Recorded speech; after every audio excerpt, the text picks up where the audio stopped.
80% of the cancers that they take a biopsy of is going to be endometrial. Okay? Type 1 is you're on long-term estrogen therapy. Type 2, I have an endometrium that has dried up. Atrophic means it has turned into a prune. Okay, atrophic. Okay? Like a prune. Like when you dry something in the sun, doesn't it dry up? Like a prune. Okay? Or a date, a raisin. Huh? Well, they're going to have to do surgery on it. Okay. If I have endometrial cancer, they're not going to fool around. They're going to take it off. They're going to take it out. Does anybody watch New Amsterdam? The show this past week, the woman had endometrial cancer, but she didn't want to have a hysterectomy because she was scheduled to go through infertility treatments with her sister. Her sister was going to be a surrogate for her. And so, but she didn't want to go through any type of treatment before her infertility went into place, and it was a good episode. I'm not going to tell you the end. Guys. And of course, if I have ovarian cancer, it's going to spread to my endometrium. Ovarian cancer, they say, is the silent killer because you don't, especially, you don't have any symptoms from it until it's already stage 4. I know this is ovary test, but do guys go through something? They have prostate cancer. Yeah, they have prostate, they have scrotal, they have epididymal problems. Yeah, and don't you see the commercials on low T? Will we learn that? Yeah, you're gonna learn that. That's next semester. Yeah, because next semester, not only will we start OB, but we'll also start small parts. So you'll have 3 didactic classes. You'll have abdomen, OB, and physics.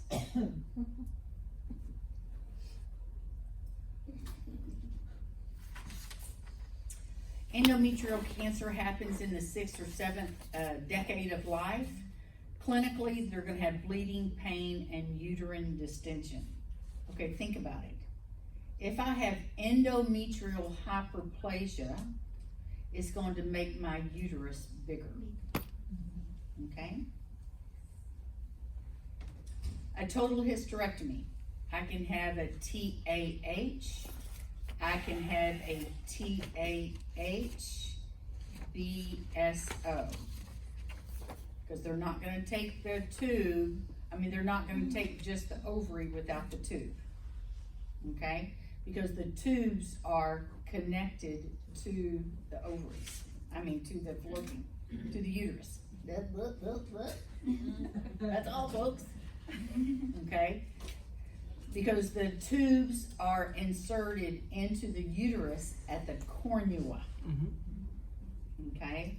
So if they do a hysterectomy, they're going to take my tubes because they're attached. Okay?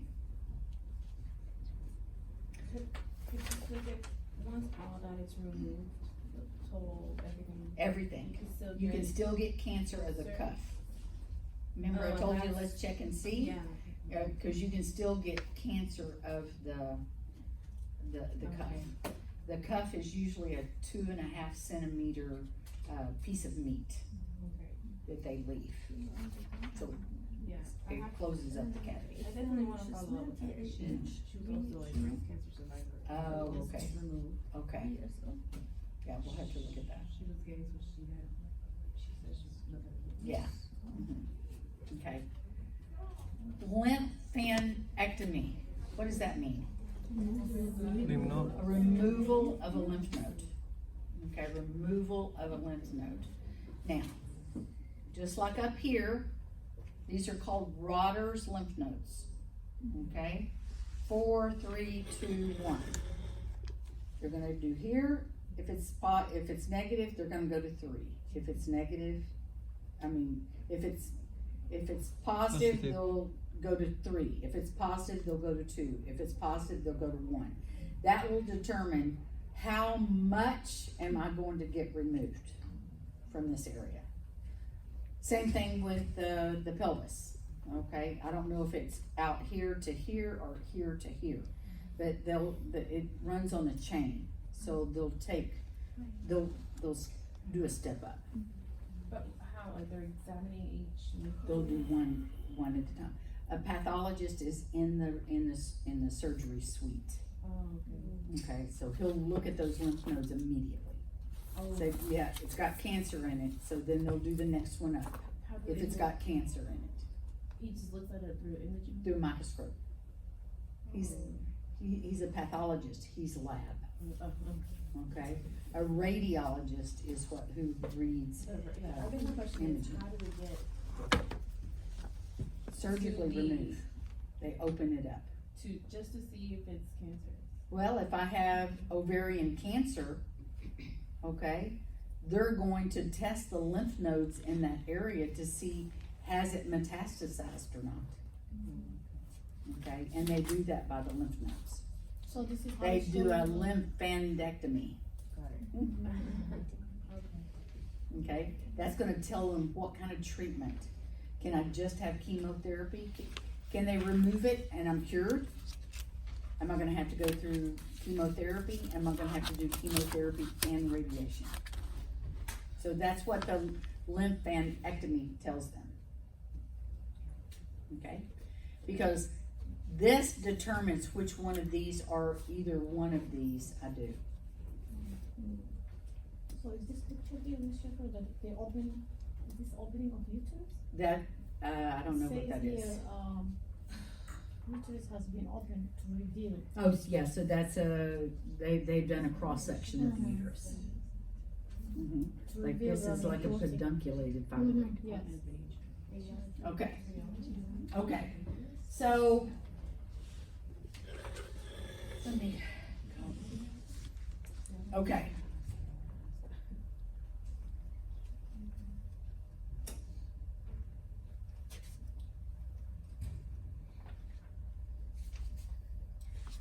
This is a retroverted uterus. Okay, this is a transverse uterus. This is a transverse uterus. Let's do transverse first. I'm transvaginal. I'm transvaginal. Anterior, posterior, left, right. Okay. This is a retroverted uterus. Here's my probe goes in here. Okay, in your book, it's labeled wrong. Okay, it was brought to my attention Monday. In the book, it says something. Is that the image that we were talking about? 9-1, Okay, so Not this one. anterior, posterior, inferior, superior. Okay, because if this was an anteverted uterus, the cervix would be on this side. But it's a retroverted uterus, so the cervix is on this side. Let me see if I can find some more. Okay. This is an anteverted uterus. The cervix is on the right-hand side. My right, the left side of the screen. Okay?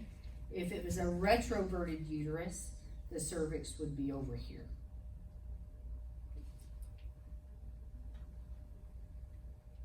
Okay, retroverted uterus, the cervix is over here.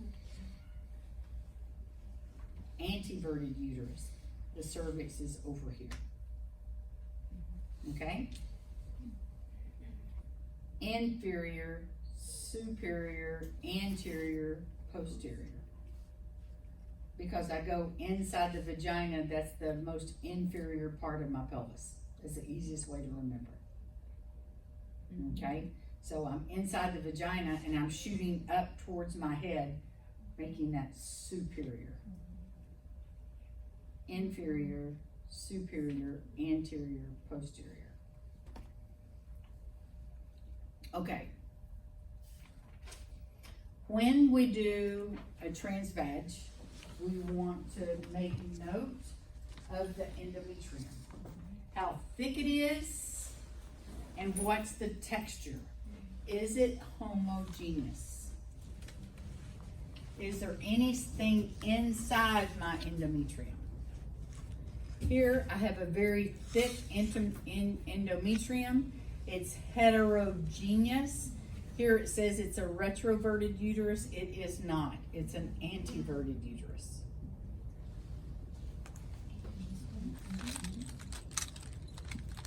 Posterior cul-de-sac, anterior cul-de-sac. Immediately you can see that this is abnormal. Inferior, superior, anterior, posterior, and you can see that it's either blood or a solid mass inside the endometrium. Blood. If this is blood, it's called a what? Hematometra. Hematometra. Okay? Here is a retroverted uterus because the cervix is on the other side. And I have cystic structures inside the endometrium. That's never normal.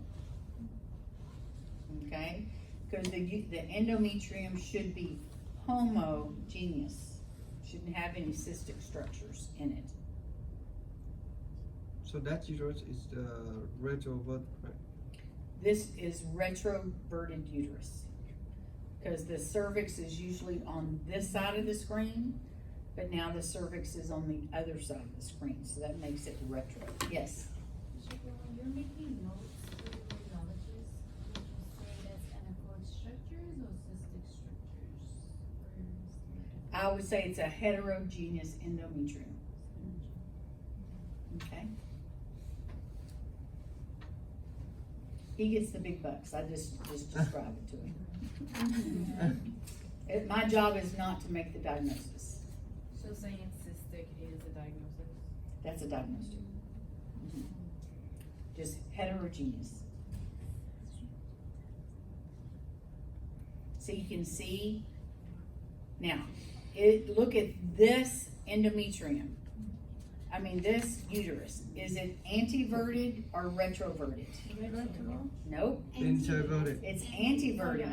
Here's my spine. Oh, yeah. Here's my spine. Here's gas in my rectum. I'm fixing to poop. Here is my cervix, lower. This is my vagina, my lower cervix, and my endometrium. So when it's tilted to the stomach, that's on this up, like this way, that's the anti-vertic. If it's pointing towards the stomach, Yes. it's anti. If it's pointing towards the rectum, it's recto. And it has a flexion or no? I don't know. Looks Yeah. like it. Yeah. Okay? Staging. Staging, if it's a stage 1 or 2, the cancer is confined to my uterus. It has not gone anywhere else. Stage 3 and 4, it's beyond the uterus. It's in my adnexa. It could go into my kidneys. It could go into my liver. So it has metastasis. It has metastasized. Okay? It has metastasized. Okay? Color flow. It could be normal. It could be atrophic. What does atrophic mean? It has dried up. It's dried up. Hyperplastic, it's overgrowth. Okay, I have too much endometrium. In other words, I have endometrial hyperplasia. Okay, so we can do Doppler on those lesions that we see inside the endometrium, and the resistive index for a normal is at 0.42. Our machine does that for us automatically. Okay.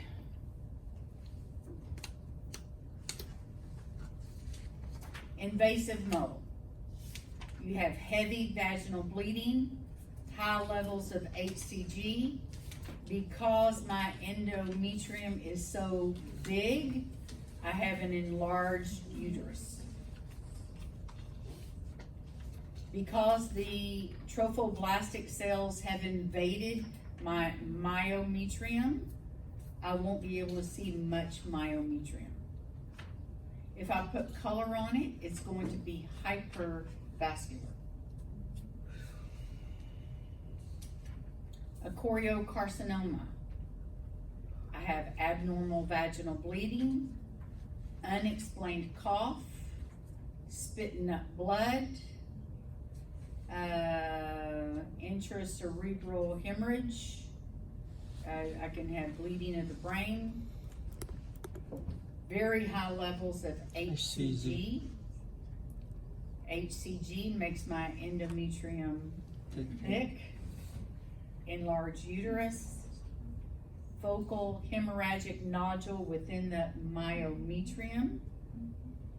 It can also go into the cervix and the vagina, and it can have liver mets. So it's traveled. This would be a stage 4. Okay? Where the blastocyst implanted in my endometrium, I can also get placental site trophoblastic disease. It usually happens years later, like 5 years later. I have amenorrhea, which is what? No periods. I could also have vaginal bleeding. I can have a mildly elevated HCG. And you'll see an irregular localized uterine mass. It also will be hypervascular.